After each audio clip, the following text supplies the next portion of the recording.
പൊങ്കാല ആയിരം മംഗമായി അമ്മയ്ക്കു നൽകും. ഇപ്പോഴത്തെ രാഷ്ട്രീയ സാഹചര്യത്തിൽ ഏറെ ചർച്ച ചെയ്യപ്പെടുന്ന വിഷയമാണ് പൗരത്വ ഭേദഗതി നിയമം. അത് വളരെ വലിയ രീതിയിൽ വളച്ചൊടിക്കപ്പെടുകയും അതല്ലാതെ അത് വളരെ വലിയ രീതിയിൽ വിമർശിക്കപ്പെടുകയും വിവാദമാക്കപ്പെടുകയും ചെയ്ത ഒരു സാഹചര്യമാണ് പൗരത്വ ഭേദഗതി നിയമം എന്ന് പറയുന്ന സാഹചര്യത്തിൽ അതിനോട് കേരളത്തിന്റെ നിലപാട് എന്ന് പറയുന്നത് അത് യാതൊരു കാരണവശാലും കേരളത്തിൽ നടപ്പിലാക്കാൻ സമ്മതിക്കില്ല എന്നുള്ളത് തന്നെയാണ്. ഇനി അങ്ങനെ കേന്ദ്ര സർക്കാരിന്റെ ഒരു തീരുമാനത്തെ കേരളത്തിൽ നടപ്പിലാക്കാൻ സാധിക്കുമോ ഇല്ലയോ എന്നുള്ള ചർച്ചകൾ നിന്നിട്ടുണ്ടായിരുന്നു. അതേ സാഹചര്യത്തിൽ മുസ്ലിം എന്ന് പറയുന്ന ന്യൂനപക്ഷ വിഭാഗത്തോട് കേന്ദ്ര സർക്കാരിന്റെ ഒരു എതിർപ്പാണ് അല്ലെങ്കിൽ അതൃപ്തി തന്നെയാണ് യഥാർത്ഥത്തിൽ പൗരത്വ ഭേദഗതി നിയമത്തിലൂടെ പ്രകടമാകുന്നത് എന്ന് പറയുന്ന വലിയ ഒരു വിമർശനം കേന്ദ്ര സർക്കാരിന് എതിരെ വന്നിട്ടുണ്ടായിരുന്നു. അത് മുസ്ലിം മതവിഭാഗം എന്ന് പ്രത്യേകിച്ച് എടുത്തു പറയുന്നുണ്ടായിരുന്നു. പക്ഷെ അതേ സാഹചര്യത്തിൽ അത് ഒരുപക്ഷെ ഇന്ത്യയിലെ മറ്റ് ന്യൂനപക്ഷ വിഭാഗങ്ങൾക്കധികം ഭാവിയിൽ അത് വലിയ ദോഷം ചെയ്യാനുള്ള സാധ്യതയുണ്ട് എന്നുള്ള വിശകലനങ്ങളും പഠനങ്ങളെല്ലാം തന്നെ പുറത്തു വന്നിട്ടുമുണ്ടായിരുന്നു. പക്ഷേ ഇപ്പോഴത്തെ സാഹചര്യത്തിൽ കേന്ദ്ര സർക്കാരിന്റെ പൗരത്വ ഭേദഗതി നിയമം എന്ന് പറയുന്ന ആ തീരുമാനത്തെ അനുകൂലിച്ചുകൊണ്ട് ഒരു അപ്രതീക്ഷിത പിന്തുണയാണ് ക്രൈസ്തവ സഭയുടെ ഭാഗത്തു നിന്നും വരുന്നത്. കഴിഞ്ഞ കുറച്ച് നാളുകളായിട്ട് ക്രൈസ്തവ സഭയുടെ ഒരു തീരുമാനം എന്ന് പറയുന്നത് അത് BJP സർക്കാരിന് അനുകൂലമായിട്ടായിരുന്നില്ല എന്നുള്ളത് തന്നെയായിരുന്നു. മണിപ്പൂർ തങ്ങൾക്ക് മറക്കാനായിട്ട് സാധിക്കുകയില്ല. ക്രൈസ്തവ സഭകൾ ഇന്ത്യയിൽ വളരെയധികം വലിയ രീതിയിൽ ക്രൂശിക്കപ്പെടുന്നുണ്ട് എന്നെല്ലാം തന്നെ പുറത്തുവിട്ടുകൊണ്ട് ചില കണക്കുകളും സ്റ്റാറ്റിസ്റ്റിക്സുകളും പുറത്തുവിട്ടുകൊണ്ടായിരുന്നു ക്രൈസ്തവ സഭ മുന്നോട്ട് വന്നിട്ടുണ്ടായിരുന്നത്. പക്ഷേ ഇപ്പോഴത്തെ സാഹചര്യത്തിൽ ക്രൈസ്തവ സഭ പറയുന്നത് പൗരത്വ ഭേദഗതി നിയമം എന്ന സർക്കാരിൻ്റെ അതായത് കേന്ദ്ര സർക്കാരിൻ്റെ തീരുമാനത്തെ അനുകൂലിക്കുകയാണ്. അത് തീർത്തും അത് മുസ്ലിം വിഭാഗങ്ങളോട് യാതൊരു തരത്തിലുള്ള അവഗണനയും കാണിക്കുന്നില്ല എന്ന ക്രൈസ്തവ സഭ അതായത് ദീപികയുടെ എഡിറ്റോറിയലിൽ പറഞ്ഞു വെക്കുന്നുണ്ട്. ദീപികയുടെ എഡിറ്റോറിയൽ പേജിൽ ഒരു ആർട്ടിക്കിളാണ്, ഒരു പ്രത്യേക ആർട്ടിക്കിളാണ് ഇക്കാര്യങ്ങളെല്ലാം തന്നെ വ്യക്തമാക്കിക്കൊണ്ട് മുന്നോട്ട് വരുന്നത്. ദീപിക എന്ന് പറയുന്നത് ക്രൈസ്തവ സഭകളുടെ ഒരു വാക്ക് തന്നെയായാണ് കാണേണ്ടത്. ആ ദീപികയുടെ എഡിറ്റോറിയൽ പേജിലാണ് ഒരു ലേഖനം വന്നിട്ടുള്ളത്. ലേഖനം ഇപ്രകാരമാണ് തുടങ്ങുന്നത്: CAA മതേതരത്വം ഉയർത്തിപ്പിടിക്കുന്ന നീക്കമാണ് എന്നാണ് ആ ലേഖനം പറഞ്ഞു വെക്കുന്നത്. എഴുതിയിരിക്കുന്നത് ആദർശ് കുനിയില്ലം എന്ന് പറയുന്ന വ്യക്തിയാണ്. വലിയ രീതിയിൽ തന്നെ കേന്ദ്ര സർക്കാരിനെ അനുകൂലിച്ചുകൊണ്ട് ആദ്യമായി തന്നെ അതിൽ എന്താണ് CAA എന്ന് പറഞ്ഞു വെക്കുന്നുണ്ട്. അതിനുശേഷം എന്താണ് കേന്ദ്ര സർക്കാർ ഇതുകൊണ്ട് ഉദ്ദേശിക്കുന്നത് എന്ന് പറഞ്ഞു വെക്കുന്നുണ്ട്. എന്താണ് ഇന്ത്യയുടെ അയൽ രാജ്യങ്ങളിലെ സ്ഥിതി എന്ന് പറഞ്ഞു വെക്കുന്നുണ്ട്. എന്തുകൊണ്ടാണ് മുസ്ലിം എന്ന് പറയുന്ന വിഭാഗത്തെ ഇന്ത്യ ഉൾക്കൊള്ളാനായി ശ്രമിക്കാത്തത് എന്ന് പറയുന്നതിന് കൃത്യമായൊരു ന്യായീകരണം പോലും ദീപിക പറയുന്നുണ്ട്. അതിനുശേഷം പറയുന്നുണ്ട് കേരളത്തിൽ യാതൊരു കാരണവശാലും കേന്ദ്രത്തിന്റെ തീരുമാനത്തെ എതിർത്തുകൊണ്ട് കേരളത്തിൽ ഈ നിയമം നടപ്പിലാക്കാതിരിക്കാൻ സാധിക്കുകയില്ല എന്ന് പറഞ്ഞുകൊണ്ട് കേരളത്തിന് പോലും ഒരു താക്കീത് ഈ ലേഖനത്തിൽ വരുന്നുണ്ട് എന്നുള്ളതാണ് ശ്രദ്ധേയമായ ഘടകം. ലേഖനത്തിലേക്ക് കടക്കുമ്പോൾ ലേഖനം പറഞ്ഞു വെക്കുന്നത് CAA മതേതരത്വം ഉയർത്തിപ്പിടിക്കുന്ന നീക്കമെന്നാണ്. അതിന്റെ ഉള്ളടക്കം എന്ന് പറയുന്നത് പീഡിപ്പിക്കപ്പെടുന്ന ന്യൂനപക്ഷങ്ങൾക്ക് അഭയം നൽകുന്നതിൽ CAAയുടെ ഊന്നൽ ഇന്ത്യൻ മുസ്ലിങ്ങൾ അനുഭവിക്കുന്ന അവകാശങ്ങളും പ്രത്യാവകാശങ്ങളും കുറയ്ക്കുന്നില്ല. പകരം അത് മാനുഷിക മൂല്യങ്ങളോടുള്ള ഇന്ത്യയുടെ സമർപ്പണത്തെയും മതേതരത്വത്തിന്റെ തത്വങ്ങളെയും ഉയർത്തിപ്പിടിക്കുകയും ദുർബലരായ സമുദായങ്ങൾക്ക് അവരുടെ മതവിശ്വാസങ്ങൾ പരിഗണിക്കാതെ സഹായം നൽകുകയും ചെയ്യുക മാത്രമാണ് ചെയ്യുന്നതെന്ന്. ഇതാണ് ആ ഒരു എഡിറ്റോറിയലിന്റെ ഉള്ളടക്കം എന്ന് പറയുന്നത്. ഇനി എഡിറ്റോറിയലിലേക്ക് കടന്നു വരുന്ന സാഹചര്യത്തിൽ അതിൻ്റെ ഇൻട്രോ അതായത് ആ തുടക്കം തന്നെ എന്ന് പറയുന്നത് പാകിസ്ഥാൻ, അഫ്ഗാനിസ്ഥാൻ, ബംഗ്ലാദേശ് തുടങ്ങിയ അയൽ രാജ്യങ്ങളിൽ മതപരമായ പീഡനങ്ങളിൽ നിന്ന് പലായനം ചെയ്ത അമുസ്ലിം അഭയാർത്ഥികൾക്ക് പൗരത്വം നൽകാൻ ശ്രമിക്കുന്ന ഒരു നിയമനിർമ്മാണമാണ് പൗരത്വ ഭേദഗതി നിയമം അഥവാ CAA. അതായത് എന്താണ് CAA എന്ന് കൃത്യമായി തന്നെ പറഞ്ഞു വെക്കുന്നുണ്ട്. അതിനുശേഷമാണ് ആ പൗരത്വ ഭേദഗതി നിയമം എങ്ങനെയാണ് ഇന്ത്യയിലെ ജനങ്ങളിലേക്ക് എത്തുന്നത് എന്നുകൂടിയാണ് അടുത്ത വരികളിൽ പറയുന്നത്. ഈ നിയമം മുസ്ലിങ്ങളോട് വിവേചനം കാണിക്കുന്നുവെന്നും ഇന്ത്യയുടെ മതേതര ഭരണഘടനയെ ലംഘിക്കുന്നുവെന്നും ചിലർ വാദിക്കുന്നതോടെ ഈ നിയമം വളരെയധികം വിവാദങ്ങൾക്കും ചർച്ചകൾക്കും വിഷയമായി എന്ന് ദീപിക കൂട്ടിച്ചേർക്കുന്നുണ്ട്. അതേസമയം മതവിശ്വാസത്തിന്റെ പേരിൽ പീഡനം നേരിടുന്നവർക്ക് സുരക്ഷിതമായ അഭയം നൽകേണ്ടത് ആവശ്യമാണെന്നാണ് നിയമത്തെ പിന്തുണയ്ക്കുന്നവർ വാദിക്കുന്നതെന്ന് പറയുന്നു. പാർശ്വവൽക്കരിക്കപ്പെട്ടവർക്കും അടിച്ചമർത്തപ്പെട്ടവർക്കും ആശ്വാസവും പിന്തുണയും നൽകാൻ ലക്ഷ്യമിട്ടുള്ള ഒരു മാനുഷിക നടപടിയായാണ് CAA എന്ന് കേന്ദ്ര സർക്കാർ ആവർത്തിച്ച് പറയുകയും ചെയ്യുന്നുണ്ട്. അതായത് ദീപികയുടെ ഇവിടുത്തെ സമീപനം എന്ന് പറയുന്നത് എന്താണോ കേന്ദ്ര സർക്കാർ പറയുന്നത് ആ കേന്ദ്ര സർക്കാരിന്റെ വാക്കായി മാറുകയാണ് ഇവിടെ ദീപിക ചെയ്യുന്നത് അഥവാ ക്രൈസ്തവ സഭ ചെയ്യുന്നത് എന്ന് വേണം നിരീക്ഷിക്കാനായിട്ട്. കാരണം എന്താണ് കേന്ദ്ര സർക്കാരിന്റെ ഈ CAA എന്ന് പറയുന്ന നടപടിയോടുള്ള ഒരു സമീപനം എന്ന് കൃത്യമായി തന്നെ പറഞ്ഞു വെക്കുന്നുണ്ട്.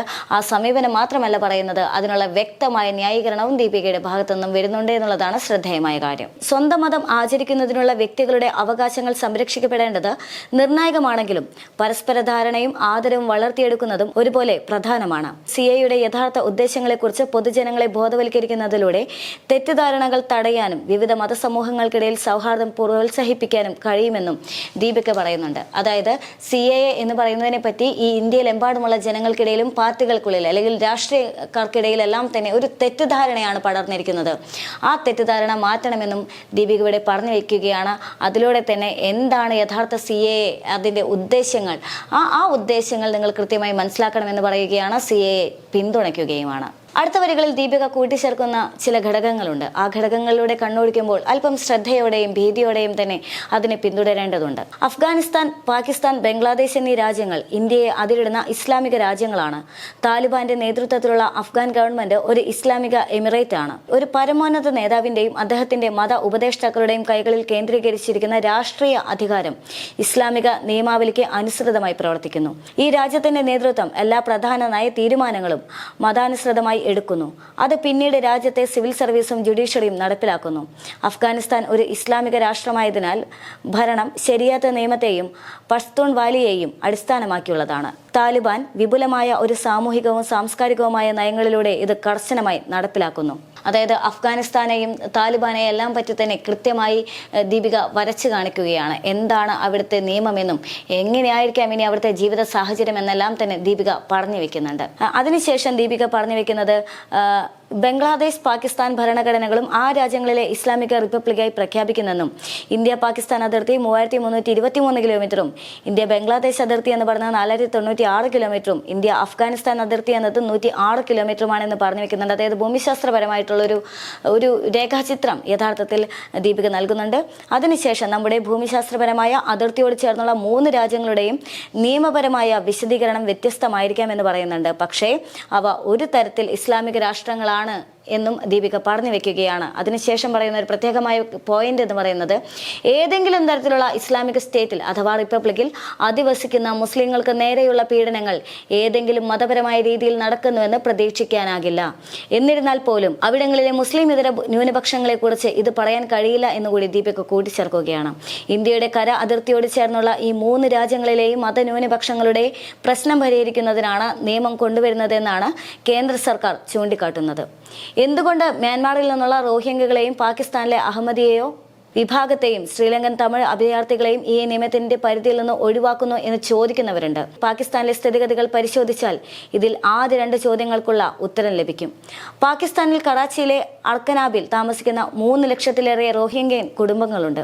അരനൂറ്റാണ്ട് പാകിസ്ഥാനിൽ കഴിഞ്ഞിട്ടും കറാച്ചിയിലെ റോഹിംഗ്യൻ സമൂഹം ഇപ്പോഴും പൗരത്വം നേരിടുന്നതിലെ വെല്ലുവിളികൾ അഭിമുഖീകരിക്കുകയാണ്. ഇസ്ലാം മതസ്ഥരായിട്ട് പോലും ഒരു ഇസ്ലാമിക വിഭാഗത്തിന്റെ അവസ്ഥ ഇതാണ്.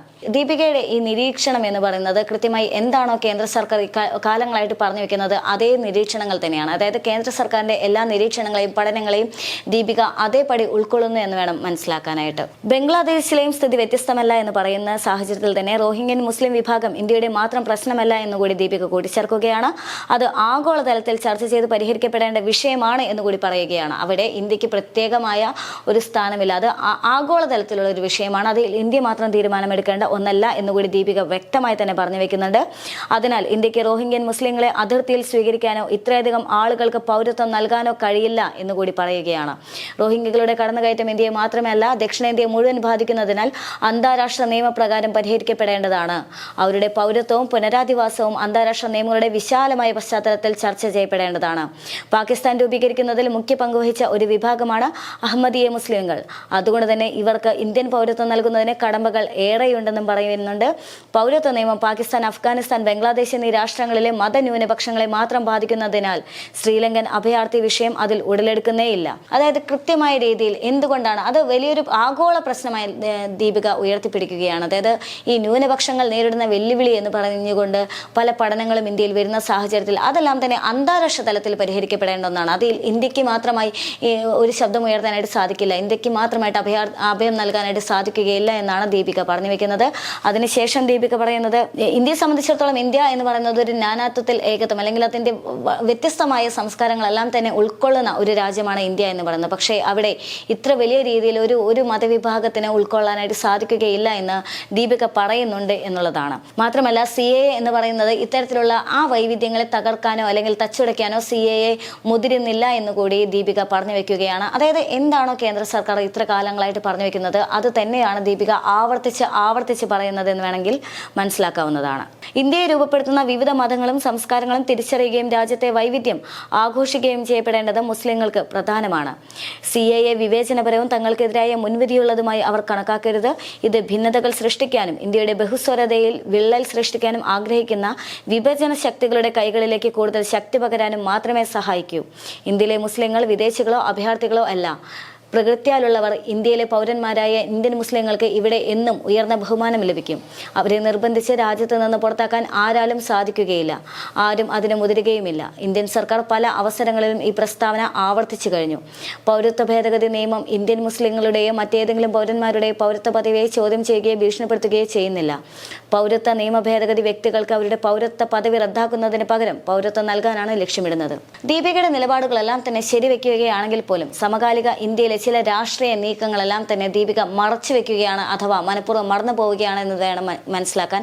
കാരണം ചില കാര്യങ്ങൾ, ചില വസ്തുതകൾ, കൺമുന്നിലുള്ള ചില വസ്തുതകൾ മറച്ചു വെച്ചുകൊണ്ടാണ് ദീപിക ഇപ്പോൾ CAA എന്ന് പറയുന്ന ഭേദഗതി നിയമം അത് മുസ്ലിങ്ങൾക്കെല്ലാം തന്നെ, രാജ്യത്തെ മുസ്ലിങ്ങൾക്കെല്ലാം തന്നെ, അഥവാ ഇന്ത്യയിലെ മുസ്ലിങ്ങൾ അവർക്ക് യാതൊരു തരത്തിലുള്ള കോട്ടവും നൽകുന്നില്ല, അവർക്ക് ഉയർന്ന ബഹുമതി എല്ലാം തന്നെ ലഭിക്കുന്നുണ്ട് രാജ്യത്ത് എന്ന് പറഞ്ഞു വെക്കുമ്പോൾ അത് മനഃപൂർവ്വം ചില ഘടകങ്ങളെല്ലാം തന്നെ മറച്ചു വെച്ചുകൊണ്ടോ അല്ലെങ്കിൽ മറന്നു പോയിക്കൊണ്ടോ സംസാരിക്കുകയാണ് എന്ന് വ്യക്തമാകുന്നുണ്ട് എന്നുള്ളതാണ്. കൃത്യമായി ഇപ്പോഴത്തെ ഇന്ത്യയിലെ ചരിത്രം പരിശോധിക്കുകയാണെങ്കിൽ ഇത്തരമൊരു നിലപാടിൽ ദീപികയ്ക്ക് എത്തിച്ചേരാൻ സാധിക്കുമോ എന്നുള്ളതും വളരെ വലിയ ഒരു ചോദ്യം തന്നെയാണ്.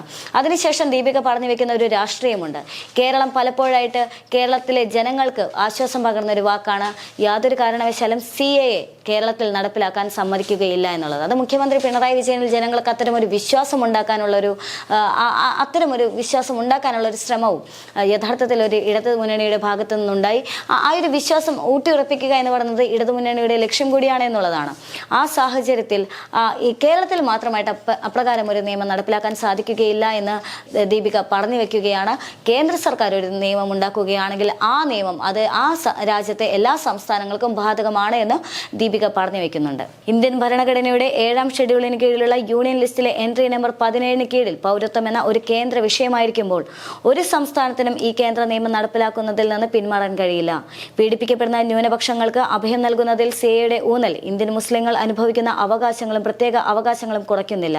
അത് മാനുഷിക മൂല്യങ്ങളോടുള്ള ഇന്ത്യയുടെ സമർപ്പണത്തെയും മതേതരത്വത്തിന്റെ തത്വങ്ങളെയും ഉയർത്തിപ്പിടിക്കുകയും ദുർബലരായ സമുദായങ്ങൾക്ക് അവരുടെ മതവിശ്വാസങ്ങൾ പരിഗണിക്കാതെ സഹായം നൽകുകയും മാത്രമാണ് ചെയ്യുന്നത്. അതായത് ചുരുക്കി പറഞ്ഞു കഴിഞ്ഞാൽ ദീപികയെ അഥവാ ക്രൈസ്തവ സഭയുടെ ഈ നീക്കം അഥവാ ഈ ഒരു നിരീക്ഷണം എന്ന് പറയുന്നത് എന്താണോ കേന്ദ്ര സർക്കാരിന്റെ തീരുമാനം, എന്താണോ കേന്ദ്ര സർക്കാരിന് ഇപ്പോഴത്തെ രാഷ്ട്രീയ സാഹചര്യത്തിൽ ആവശ്യമായ ആ പിന്തുണ നൽകുകയും ആ പിന്തുണയെ ഊട്ടിയുറപ്പിക്കുകയും ചെയ്യുക എന്നുള്ളതാണ്.